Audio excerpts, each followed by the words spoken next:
Namaskar, I Satvik Upadhyay welcome you all to Uday India Digital. Friends, 10th edition of Vibrant Gujarat Summit is going on in Gandhinagar and PM Modi inaugurated the summit on 10th of January 2024. In this summit, business tycoons from 192 countries have participated in the summit. You all know that top-notch companies have already committed to invest in Gujarat because Gujarat has been a gateway for business growth. It was always a brainchild of PM Modi when he was Chief Minister of Gujarat. Now, investors worldwide are more fascinated and excited to invest in Gujarat under Modi's guarantee. So today, we have with us Ms. Deepa Gupta, who is currently residing in Australia and making a bridge between India and Australia. She is an chartered accountant and business advisor now. We all will be happy to know that she has been awarded for business development and community multiple times in Australia. I welcome you, ma'am, to the digital channel of Uday India. Thank you very much. Ma'am, now my first question is to you is that tell us about your experience regarding Vibrant Gujarat Summit, which is going on in Gandhinagar, Gujarat. When I was coming here, I did expect that Vibrant Gujarat will be vibrating, but it was astonishing to see the kind of fever that existed not only in the India as an investment destination, but I was amazed to see the fever which foreign people who have come into the summit to participate and understand as to where India stands as to the destination of investment. And it was exhilarating because on one hand, India is my motherland, and on other hand, I am an Australian now, and I came as an Australian delegate to look into how Australia-India relations on the industrial front can combine to bring strengths and energies to be a win-win situation to both the countries. For the both nations. Yes. So, ma'am, to you, my second question is how many business houses and industries participating in Vibrant Gujarat Summit? As per what Honorable Prime Minister of India said, there are 194 nations which have come, and the hall, which was the main hall, which was the gold ticket hall, which had the primary 250 people with which he was there, and after that there was a second tier in the hall, was full of delegates from different parts of the world, and I think it is impossible to count the number of people because it was overflowing. Something like we call in our Indian language कि घड़ा भर के उसमें से जल गिर रहा था, and it was just an absolute ecstasy to see that so much of interest has been percolated for investment in India. And if you ask me about my country, Australia, we had more than 100 delegates from Australia who have come here with a keen eye towards investment opportunities and investment collaborations with the Indian industrial sector.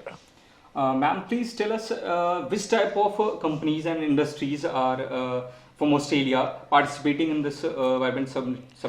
I would like to say that I would like to take you to the fact that India, Australia have determined certain areas which is STEM, which is science, technology, mathematics and energy related. Those are the core areas which they have decided are very compatible. And also Honorable Prime Minister of India, he mentioned that India is ready for prime investments in AI, digital technology, education, startups, and also in terms of its status of growth in the infrastructure, because if the foundations are laid well, the growth of the nation goes well. And I personally am concentrating on this particular visit on health, because we have great demand of skills in the health sector in Australia, and India has professionals and skills which are compatible to support the health industry there. I'm also interested in taking up hydrogen energy, which is sustainability, which is a very, very important and close to the heart to all countries. But since I'm limiting myself to India and Australia, something very, very close to the chest in that respect, because because Australia is close to the pole, and the environment is impacting our country far more severely than it is doing other countries. And other than that, we are also looking at professionals in the art and entertainment industry, and we are planning to give them a platform by Sing Asia, which we are planning to come up in the next 2 years. The business plan of that is there. So 3-4 areas being health supporting, and hydrogen energy and entertainment industry are 3 immediately. And of course, education, university collaborations. As already, Australia has already gone in for opening its one session in Gujarat by Deakin University. Wollongong University has also taken a call on India investment, and I would like to bring more industry cooperation, more university education institutions in cooperation with India, because when students from here will be going there, they already get a credit for what they know. The cultural exchange, which is very important for them to be able to merge into the system there and get into the job prospect without a delay, is very, very useful and beneficial to both the nations. Ma'am, as you mentioned about AI, and today AI is the biggest factor. So how will you see that the collaboration of India and Australia regarding AI and some other things? AI definitely, it's brought so much into the world. The Chat GPT has just made it like an atom bomb. It's burst up in a way that it is uncontrollable. And as I understand that India is doing very many big steps in the AI and AI industry. Australia is not lagging behind to understand, and certainly all the activities when we talk about the digital space are going to be impacted by AI. I'm not a master in that area, but certainly Australia is very keen in that area because it belongs to the digital technology world. And the startups which we are planning to have in Australia are more towards digital technology, because we have a labor component which is very expensive, but anything in the space of digital is very, very comfortable to take up. And if it's digital, AI just cannot be thought as anything on the next door. It has to be first, and anything to digital would be only after that. Now I want to know that how you are developing business development agenda between India and Australia. Please tell us about that. Australia itself is having agreements. We've had, Australia has agreements with India. We had the FTA, which was passed in the Parliament of Australia in the month of October. Now, the agreements are more like, I would say, more like a promise to say that the countries are committed, but the act has to be done by the stakeholders, the people, the industry, and the nations. Incidentally, I have the unique advantage of being in India for so many years, being related to the industry sector here as a professional in different capacities, even in the startup stage, even in the advisory, even in making in the growth curve of those industries.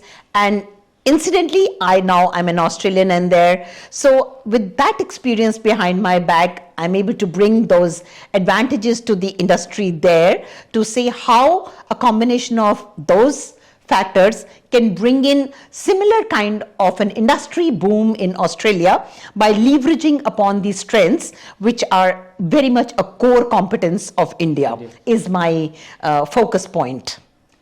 Ma'am, we come to know that you have been awarded on multiple occasions. Just tell us about that. I have been very fortunate. Whether I was in India, I was recognized a lot for whatever I did and contributed to the system of whether it was community, whether it was profession, or whether it was industry. And the graph has seemed to have just not stopped there, and the road seemed to have continued. When I went to Australia, I certainly was not thinking in the short period, in the short time I've had to give my input skills there. But I must appreciate the country has adopted me in such a beautiful manner that it has just embraced me. It leaves me speechless. And I got recognized for doing a lot of community work, to bringing empowerment to the people, and a lot of focus to women because of the micro and the industry advantages which you've had India, which is the core competence of India to make it such a big nation, a manufacturing nation. Is my point of thought was, if this can exist there, or if on the basis of Indian technology and techies, if America could have California, why and how is it that Australia gets the California of the world? And with that in mind, I started creating strengths in the community, and those got recognized at different forums. And I'm trying to take that path of growth for it to bring more and more goodies into the bag for Australia, which is my country, and India being the motherland makes it just an absolute fit into the game. Thank you, ma'am. It was great pleasure talking to you. Thank you for joining us.